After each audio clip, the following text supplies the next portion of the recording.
Hi, Gordon here. Tonight we're going to change the alternator on a 98 Mercedes C230. It's pretty simple, and we're going to step you through the steps on how to do it. Okay, the first thing we're going to do is we're going to go around to the back. Since the battery is connected directly to the alternator, we want to go around to the back and disconnect the negative wire on the battery. So I'll walk you around to the back. And if you didn't know, on the Mercedes the battery's in the back under this cover, and then it's back here. So that's the positive and this is the negative right here. So what we want to do is we want to loosen this, pull this off and tuck it down in there so that it can't pop back up and reconnect while we're working in the front. So I'm going to get the necessary tools and do that. Okay, one thing that I wanted to mention is when we disconnect this negative cable and pull it off, your electricity in the car will go down. So in the older radios there's a lock feature on them, so if they were ever stolen and taken out, you had to have the lock key to unlock them. And so typically that's on a card inside the glove compartment. If you don't have that, you may want to call your Mercedes dealer and get the unlock code by giving them the VIN. For those of us that have upgraded our radios and put in CD players, that won't be anything to consider. But if you have the old radio, you'll need to make sure you have the unlock code or you'll lock your radio. So I'm going to go ahead and undo this. It's a 13 millimeter, and we're just going to undo the terminal here. Unscrew the terminal right here, and when we get it loose enough, we lift it off. It'll just come off and go down beside the battery. We want to make sure it's not going to pop up and reconnect. Okay, now that we've got the battery disconnected, we want to loosen the serpentine belt, and I showed you how to do that on the serpentine belt replacement video that we posted a couple weeks back. Okay, in way of reminder, to loosen the serpentine belt, we're going to turn this. To loosen the serpentine belt, we're gonna put what's called an E12 on there, and then we're gonna rotate it counterclockwise. We're gonna pull up on it. So here's an E12 that I'm gonna slide right over it, and then as we apply pressure, you'll see that it loosens as I ratchet it and push it that way. Okay, you see that I've got the belt off, and now what I want to do is I mark the belt with a magic marker so you can see the rotation of the belt. I don't know if you can see it real well here, but it's going to rotate off that way. That's the way it rotates, so I want to mark that. Now that I've got it off, I'm going to loosen these two bolts. There's a bolt here and a bolt here, and they come all the way out, and then this alternator will drop down. I'll be able to turn it around and loosen the two lug nuts that hook the wires onto it. So that's my next step. Okay, now the socket that goes on this bolt right here is a 16 millimeter, which is a rare size for Mercedes to use. But notice that I've got what they call a six-sided socket, and it has six-sided versus a 12-sided.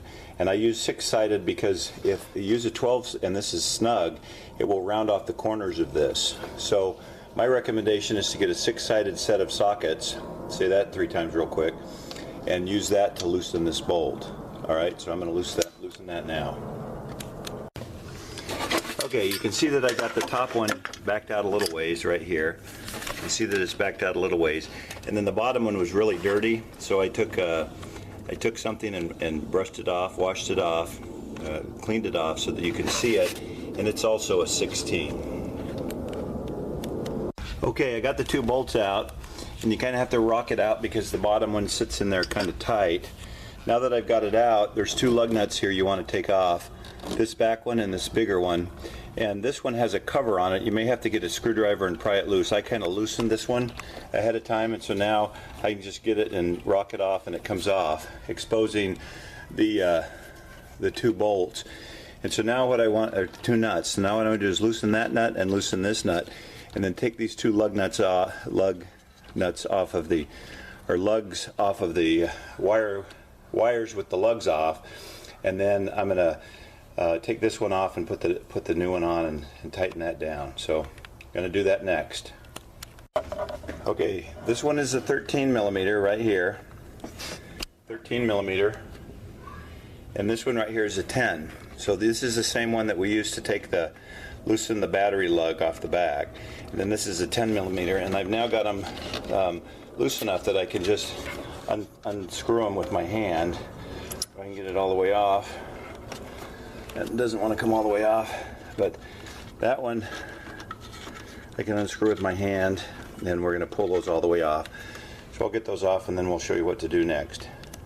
Okay, the 13 came right off of there, and now I'm going to pull the wire off. You see the wire come off, and the 10 actually, the nut stayed on the wire, and I think the 13 was supposed to be that way, but it was so old and worn out that it just came right off. So now I'm going to lift out this old alternator right out the top, and I'm going to set it down here next to the new one. They gave me a core charge, so I'm going to want to return. I'm going to want to return this old one to AutoZone to get my core charge tomorrow, and I'm going to take this new one here and unwrap it and get it ready to go in to install it. Okay, the new alternator came with nuts on it, so I had to take those off, and they were on both here, and here. So I took those off in preparation for them to go back on. And they're two different sizes, so it's hard to get them mixed up, but one is marked D+ and one marked B+. I'll show you the old one here. We'll bring the old one up and compare it so that you can see that there's a D+ and a B+ there. So here's the new one and the old one side by side that we're just going to put in. Okay, the nut came off of there because there's really what happens is on these Mercedes, there's some retaining tangs that should be bent around a little groove, and so that nut will just spin. And what happened is those tangs right here and right here had bent off, and that nut came off. So I put it back on, got a pair of pliers and just bent them back. So now the bolt's back where it's supposed to be. You see that I've got one of them already on here, already hooked on, and I'm going to put the next one on, and then I'll resume after that. Okay, I've got them both on there and tightened down, and so now what I'm going to do is I'm going to move the alternator back into place, and it has to slide in between this and that back bracket back there. I don't know if you can see it back there, and then the bolt goes all the way through, and then this top one has to fit in there, and that back of the bracket, and the bolt fits all the way through. So I'm going to put it back in. Okay, I got it back into place. I put the top bolt in first, because it was kind of hanging on the top bolt up here, and then the bottom bolt went in next. You can see that the bottom bolt, both of the bolts, the top bolt and the bottom bolt, are now in there. I'm just going to tighten them up. I wanted to show you, this is a cool little tool I bought. It's a little kind of a thumb and finger socket that fits wrench that fits on there. So you can put it on these bolts when they're easy to spin, and you've got a little knurled ring here that you can use to tighten the bolt in with until it gets down that you need to use a socket, a wrench. But in the meantime, to get this on, you can just tighten it down with this little thumb and finger wrench, and it ratchets so it'll go either way. So I'll get that one in, the top one in, and now I'll do the same to the bottom one.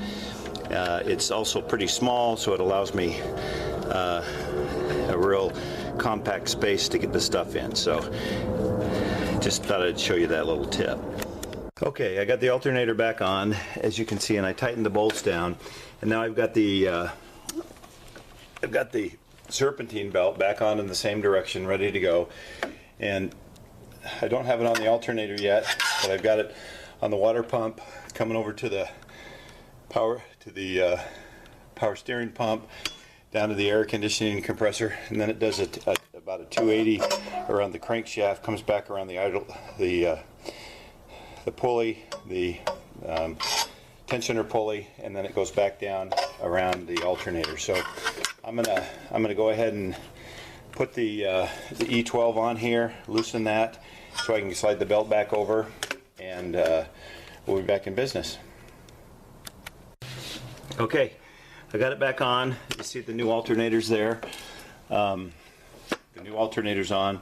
or the rebuilt alternator, and it goes over the top, all the way over, down the side, hard to see, down the side, around the air conditioning compressor, over to the crankshaft, 280, 270 around the crankshaft, the tensioner pulley, and then it goes, ducks underneath here and goes back to the alternator. So we've got those bolts tightened, everything's ready. Now we just got to reconnect the battery and we're back in business. Okay, we're going to reconnect the battery. We've got the new alternator back on, and we hook the negative back on, and then we're just going to tighten this as much as we can with our hand, and then I'm going to take the 13 millimeter and tighten that, and then we'll be ready to give it a shot and give it a test. Okay, there we go. You can see that it's humming away down there. The alternator's in.